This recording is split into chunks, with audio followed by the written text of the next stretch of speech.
Everyone keeps telling you the job market is broken. No degree, no experience, no chance. That's the story. Here's the problem. It's wrong. The job market isn't broken. It's just badly calibrated.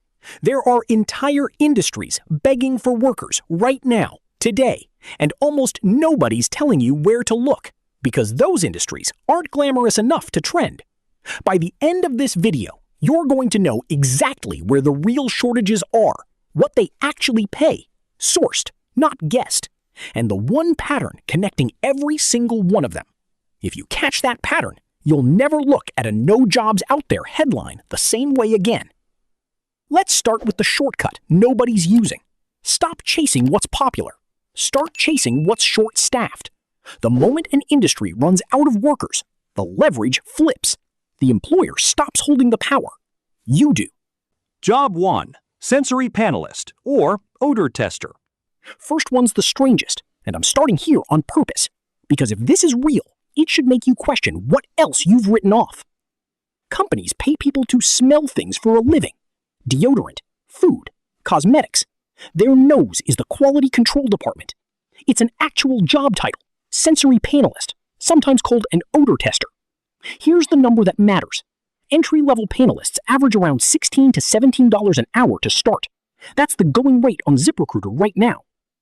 But Glassdoor puts the average sensory panelist salary at roughly $68,000 a year, with the top range pushing close to $90,000. And if you specialize, become an odor analyst instead of a general panelist, ZipRecruiter lists average pay closer to $47 an hour, which is over $95,000 a year full-time. No chemistry degree required. No supernatural nose required either. Panels screen for a normal, consistent sense of smell, then train you on vocabulary and calibration. Flavor and fragrance houses, food companies, and consumer goods brands run these panels constantly. Search Sensory Panelist on Indeed or ZipRecruiter, and you'll find live postings today. That's job 1. Weird, real, and almost nobody's competing for it. Job 2. Data Center HVAC Technician. Here's where it stops being quirky and starts being serious money, and this one has a number behind it that most people haven't heard. According to a 2026 Randstad analysis of over 150 million U.S. job postings, it now takes longer to hire a skilled trades worker than a software developer. 56 days average time to hire for trades versus 54 days for desk-based tech roles. Read that again. The trades gap just passed the tech gap. Why? Data centers. Every AI model running right now sits inside a building generating enormous heat, and if the cooling system fails, hardware worth billions cooks itself. Randstad's report shows HVAC engineer demand up nearly 78% over 4 years, driven almost entirely by AI infrastructure build-out.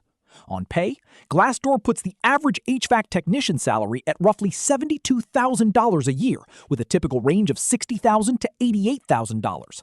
Commercial specialists, the kind data centers hire, average closer to $78,000, with top earners clearing 6 figures once they're NATE certified or data center specialized. Here's how you'd actually start: an HVAC program at a community college or trade school, most run under a year. Then your EPA 608 certification, which is legally required to handle refrigerants. From there, target the mechanical contractors who service data centers specifically. That's where the AI-driven premium sits. The hiring gap means employers are training people fast just to fill the seats. Think of it like a gold rush. Everyone's obsessed with the people mining the gold, the AI engineers, the model builders. The person who stayed rich was the one who kept the water running. In this gold rush, the cooling technician is that person. Job 3, crematory operator.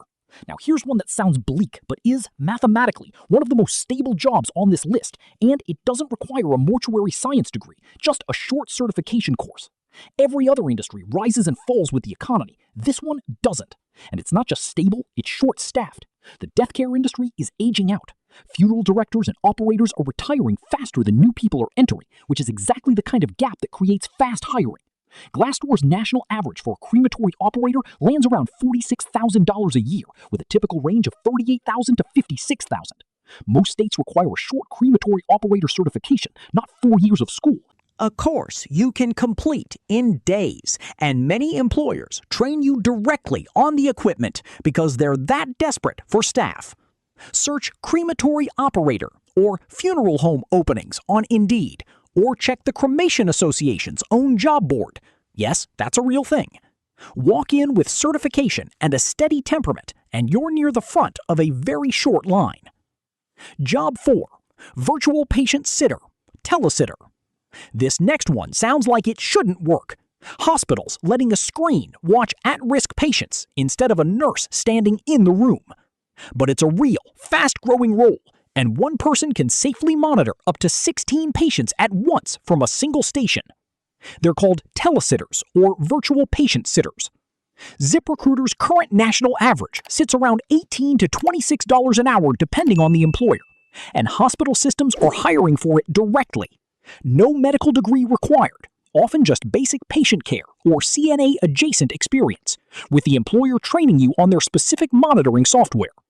It's frequently part-time and remote, which makes it one of the easiest ways into healthcare without clinical training. Search telesitter or virtual patient sitter directly on hospital career pages, Indeed, or Glassdoor. Job 5. Standardized patient.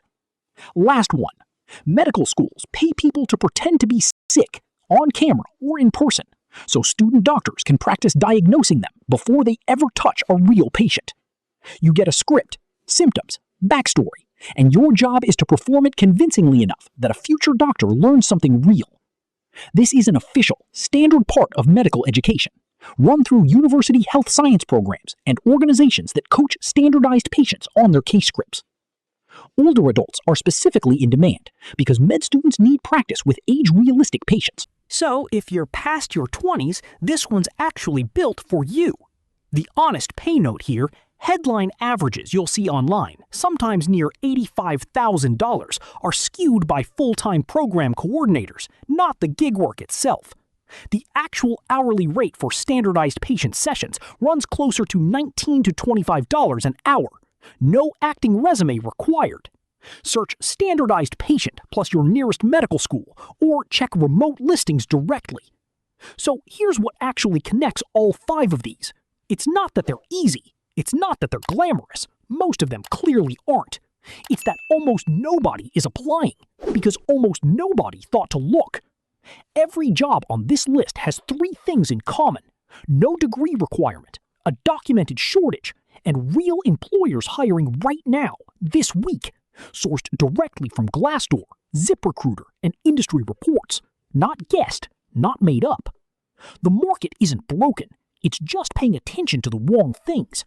While everyone else is fighting over the same 12 good jobs everyone already knows about, the leverage is quietly sitting in the roles nobody bothered to Google. If one of these fits you, the first move costs nothing. Search the title, see what's actually posted in your area today. And if you want the next batch of shortage jobs most people have never heard of, that's exactly what's coming next on this channel.